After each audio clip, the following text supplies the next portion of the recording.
You're listening to Three Kitchens Podcast, hosted by home cooks Aaron Walker and Heather Dyer. We're on a mission to inspire you to try something new. Let's all learn to cook better and eat great food. So for this sweet treat that I have in mind, I will try something I've never made and have never eaten as far as I can recall, and that is a mille crepe cake. Here we are again. Welcome to Three Kitchens Podcast. We are your hosts here on a Tuesday morning in January. Not sure when it's going to come out, but hopefully it's a nicer morning in another month when maybe it's not as gloomy. Well, we can only get more sunlight. Although I think listeners probably already know. My name is Heather, and this is Erin, my co-host. Hi, Heather. Hi. And we're kind of on a little bit of a roll. This is our second recording of this day when we are talking about sweet treats. It's the time of year when you feel like you need just a little pick-me-up. Mm-hmm. It's a long time between what I kind of think of as major holidays, like Christmas and then Easter. Yes. Because I don't count Valentine's Day, really, do you? No, it's not a holiday in any sense of the word, according to me, but that's... Yeah. It is an excuse. It's a good reason to have a sweet. Like, I think Valentine's Day, and I'm like, something sweet. Otherwise, what's the point? Exactly. Oh, right. Commercialized love. I'm sorry, I forgot. Commercialized love. A bit like forced fun. I remember from my corporate life, I had a coworker who called that forced fun, which is totally what it is. And that's what Valentine's Day feels like a little bit. It's like forced romance or commercialized romance. Yeah, anyway. I had a job once and we would make everyone like have lunch once a week and it was called mandatory fun time. Yeah. Real fun. I feel like I'm starting to institute that in my house now too. Like, because my children are too cool to hang out with their parents because they're teenagers. And so we're like, mandatory family time, mandatory board game night. Mm-hmm. Mandatory hug from your mom. Mandatory hug. Oh, wow. Sometimes you got to do that.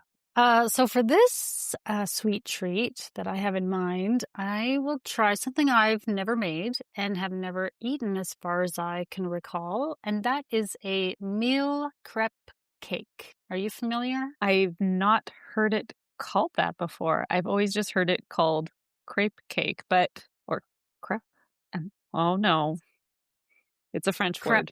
Crepe, I believe, is the French, and even then, my pronunciation is probably terrible. We can say crepe. We can do that since we're English speakers, and crepe is perfectly good for us. The mille means million. I think it's an exaggeration. I'm gonna question your translation of French. Is that million or is that thousand? Oh, geez, you're right. It's thousand. You got it. I knew something about French. And you're right. You're absolutely right. Amazing. I have it in my head that meal sounds like million, obviously, because It sounds like million. Yeah. Okay. You're right. Sorry. 1,000 is still too many. Okay.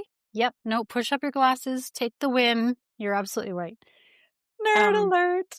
Nerds. That's good. See, when we talk about sharing a brain, this is what we mean. One of us has to pick up the slack when the other one's brain malfunctions. Yeah. So typically a crepe cake is more like, apparently the sweet spot is between 20 to 30 crepes. Okay. Nowhere near 1,000 or 1,000,000. No. But still quite a lot of crepes. Yeah. Right? And in between each layer is a very thin layer of typically pastry cream. Ooh. Vanilla is the classic flavor. So vanilla pastry cream between crepes, they're all stacked up. And then you slice it like a cake so that your cross section is little stripes, right? Gotcha. So somewhere along the way, Japanese pastry chefs adopted this cake, as it seems they do for many recipes around the world. They take them and then zhuzh them. Yes. And create different flavor profiles and kind of make them their own and then make them famous somehow.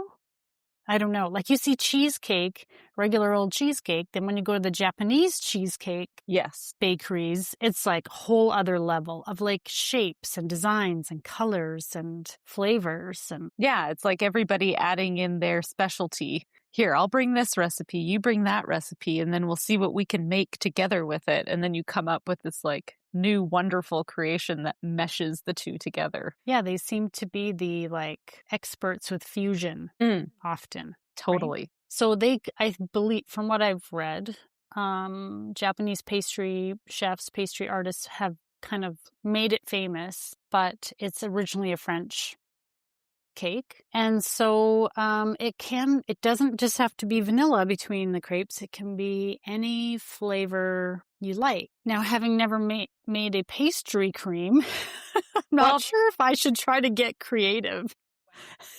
What is pastry cream? Okay, so from it's like custard. It's like a cooked, in this case, vanilla, if you're going vanilla, cooked vanilla custard. So you have cream, egg yolks, flour or cornstarch, I believe.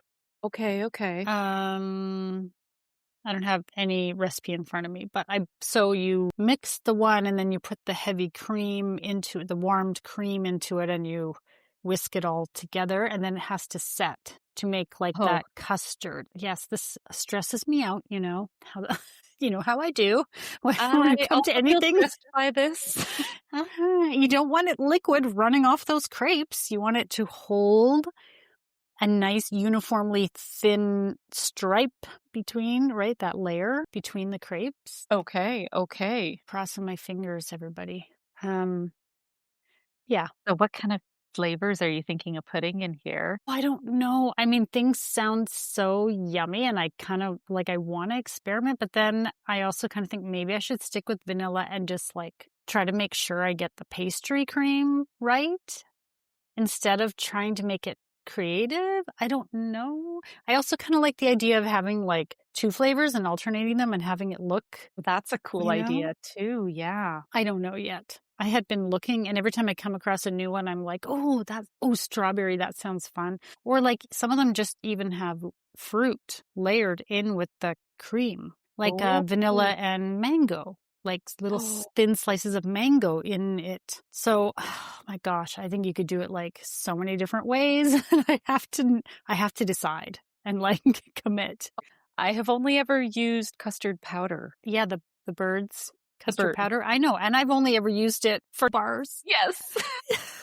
I do have some though. Oh, Nanaimo bar crepe cake would be really tasty. Okay.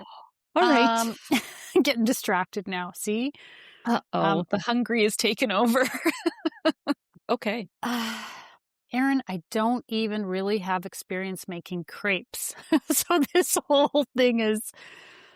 Crepe batter is like a 2-to-1. So 2 cups of liquid, 1 cup of flour, and like a bit of salt. Like it's almost nothing. Oh, and egg. There's egg in there too. Can't remember how many. I make crepes sometimes for my kids in the morning because they're spoiled, rotten beasts. They sure are. I love crepes, but I don't think I've ever made them. They're actually really quick to make. Well, I hope so. And I might need to borrow your nonstick pan. Yes. Because I don't have such a thing. Don't know how that has happened. I'll send my pans your way. Yeah. And you can choose which size. Oh, okay. Because I have a larger one and a smaller one. I'll see what the recipe says. Okay, this is fantastic. Oh, I love this idea. Okay. Wish me luck. I bestow the luck upon you. Yes, senor. Senor? Senora. You know I don't speak Spanish. Where'd that even come from?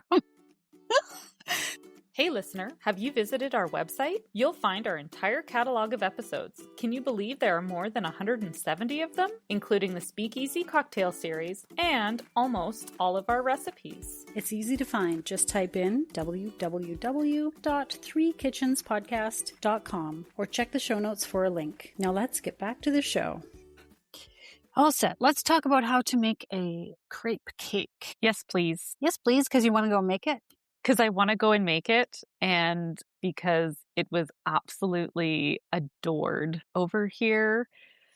And a couple of members of my family may have eaten it too fast and said, I don't even remember what was in the filling, but it was really good. I didn't take time to notice. I hope you noticed. Did you notice? Well, this is what I was like, what is this filling? And everyone was asking me because I was sharing this. I was like, check out what Heather made. And everyone's like, ooh, what is it filled with in the layers? And I was like, I don't know yet. Oh, okay. So let's quickly talk about making crepes. It feels like everybody but me has made crepes before and so knows how to make them. And this is not like rocket science. The recipe I used was all-purpose flour, eggs, milk, melted butter, granulated sugar, salt, and vanilla. So we have a sweet crepe, and I used vanilla paste, which can sometimes have a bit more of an intense vanilla flavor. And it also doesn't add any extra liquid. If that matters in a recipe. I don't think it matters in this one, but for some, you might find a paste more useful. Mm-hmm. Okay, so you're just going to mix that all together to make a batter. And then the recipe that I used recommended putting it through a sieve to get out any lumps. And so I did. I'm like, I don't know, maybe I don't want lumps in my crepes. I don't know if it helped or didn't, made any difference at all, but I did. Then using the lovely nonstick pans that Erin lent to me, I used the smaller one, which I think is about 8 or 9 inch. Would you say? Yeah. Something like that, 9 inch probably. I didn't measure it, but yeah, it's the smaller one. That's my preferred crepe pan as well. So yeah, I think it's a good size for this cake. If you just look at the pan, if you're trying to decide, look at the pan and think, how big do I want a cake? Yeah. If you want it even bigger, then go for a bigger pan. But if you want, that's a pretty standard cake size, I would say. Yeah, exactly. Right? Like think layer cake. Yeah, like most of your springform pans are 8 or 9 inches. So perfect, right? Yeah. Okay, so I did what you had kind of told me, which is to kind of put about a 1/4 cup of batter in the pan and swirl it so that it very thinly coats the bottom of the pan. Mm-hmm. Now, I don't know what kind of kitchen wizard you are. I mean, I know you are a kitchen wizard. I know you've got some tricks up your sleeve. There was no way that was moving. You know how you said when you can shake it and it moves in the pan, it's done? Not one. This is not moving. And I even put this recipe said to just kiss the bottom of the pan with butter, like the tiniest little sweep of butter on the bottom. Those crepes, the first couple I did was a bit of a mess. They were not moving. There was no, and by the time, so if I just left them there thinking, oh, well, they have to lift the way Erin said, it was like so dark and crispy. I'm like, well, I don't want crispy layers in my cake. I want soft crepes in my cake, right? Crispy edges, sure. Not anyway. So I'm like, I don't know why it's not working for me, but Erin is probably better at this, but that's okay. So what I did was when the edges started looking brown and they looked like it was kind of curling just a little bit. They kind of come up from the sides, right? Yeah. Yeah. Then I just slid my spatula, got it underneath enough to like kind of lift it, stick my spatula under, give it a flip, an extra 20 seconds maybe on the other side, and then I just flop the whole thing out onto a plate. So perfect. I would guess that they took maybe 2.5 to 3 minutes per crepe. You think? I don't know. That sounds... I didn't time it, but it took me quite a while to get through this whole bowl of batter. Yeah. It was probably over an hour of making crepes. I don't know. Maybe I'm just not like a machine to crank them out. It takes what it takes, right? Yeah. Next time I'll be faster because I won't have the trial and error of the first few and getting my temperature right on my gas burner. That's what I assume would have been the hardest part is figuring out the temperature for your gas burner. Yeah. Yeah. Because you want it, as this so helpful recipe says, not too hot and not too cold. It's the Goldilocks in the temperature. Like, helpful. Yeah, that's real nice. Thanks. Thanks a lot. This temperature is very specific. Find the specific temperature. I think everyone's stove is different, so it makes sense to say that, but it's also kind of Yeah, when it's your first time making them, it's like, well, that doesn't help me. But anyway, it did take a little fiddling in the beginning, so I probably spent more time in the beginning just trying to figure shit out like that. So next time I make them, I will be practiced and I'll know you'll be what the I'm doing. crepe master. Crepe master. Okay. As I went along, I found like some of them maybe I had just slightly different um, amount of batter or slightly different swirling happening, but some of them were a little smaller, some were a little bigger. Um, and I just was keeping in mind that when I was going to put them together into a cake, I would try to alternate a little bit so you don't have all the big ones on the bottom or all the small ones on the bottom or Right. so that in the end your cake is fairly sturdy. Like you don't want it to slide or Yeah, yeah. you know what I mean, or have weird bigger layers or You don't whatever. want suddenly to have like a layer that flops out or a layer that makes it cone shaped. It was fairly even and It does get a cylindrical. little cone shaped. A But little that's bit. how, if you look at pictures of this type of cake, they all do a Mhm. little bit as they go, which I actually think looks cool when you cut into it. And it's sort of like this slight The top. way it looks when you cut into it is truly incredible. I should That put a was, picture in here. yeah. Okay. So now for what you put between these What do you put crepes. between these?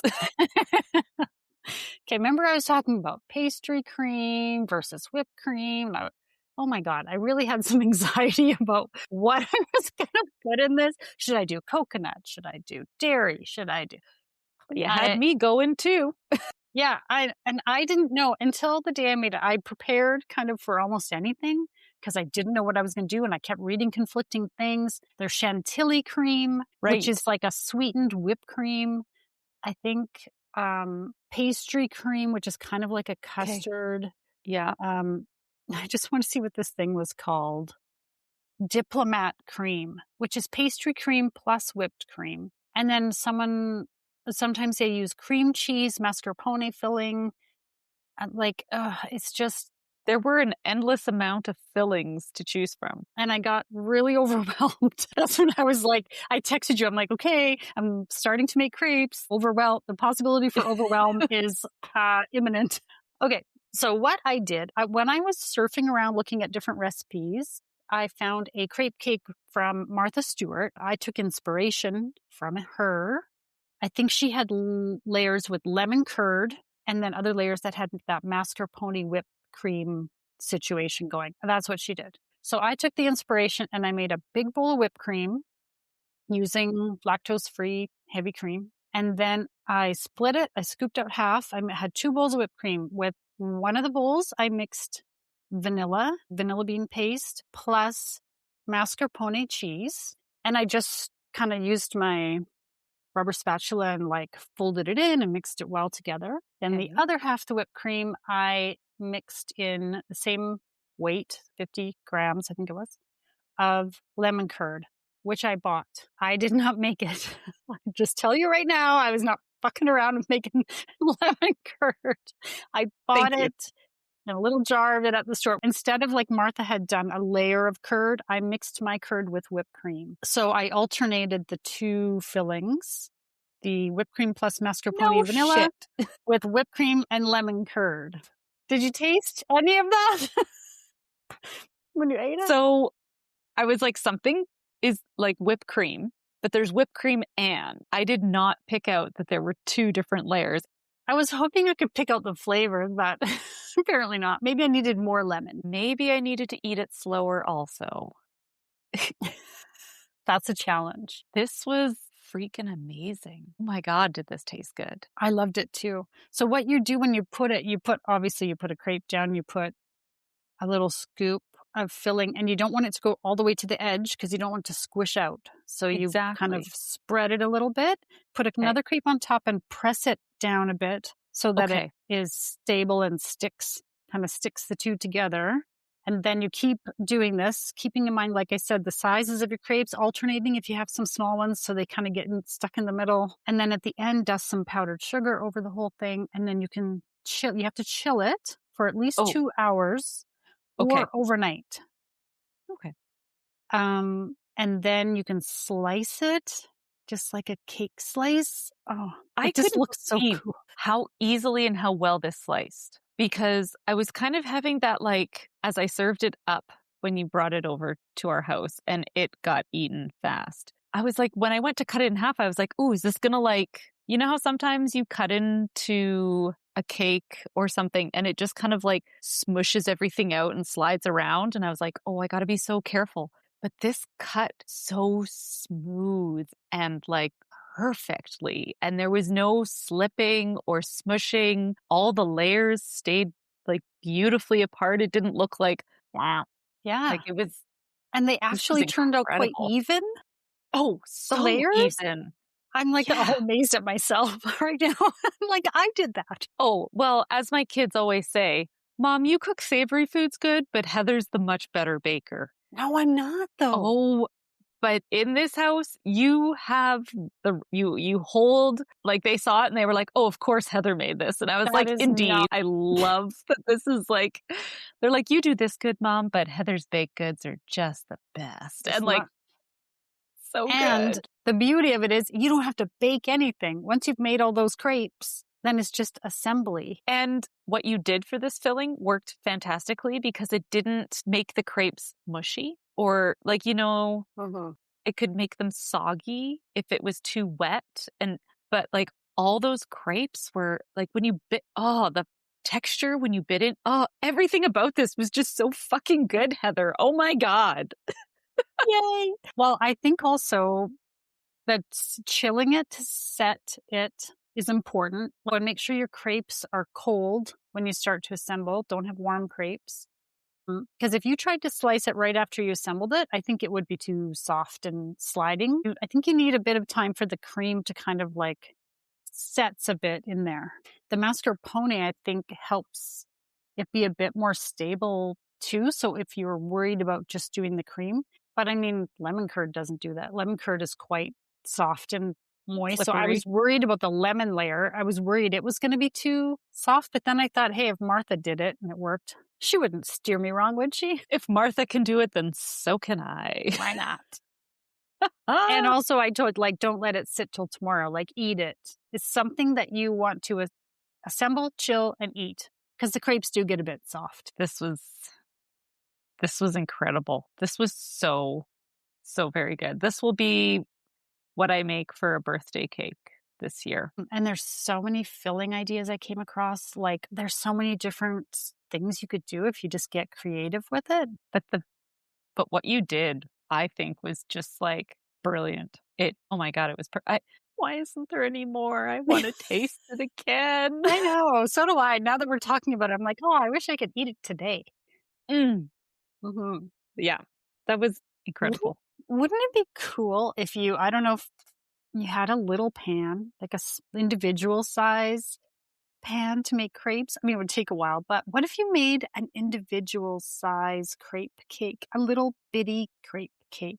Wouldn't that just be like so fancy? And like little personal cakes? Yeah, little like almost a petite four. But yeah, crepe you could do cake? it shorter, like, and small, and just like a little piece. Oh my God, it would be adorable. Now I need to get a nonstick pan.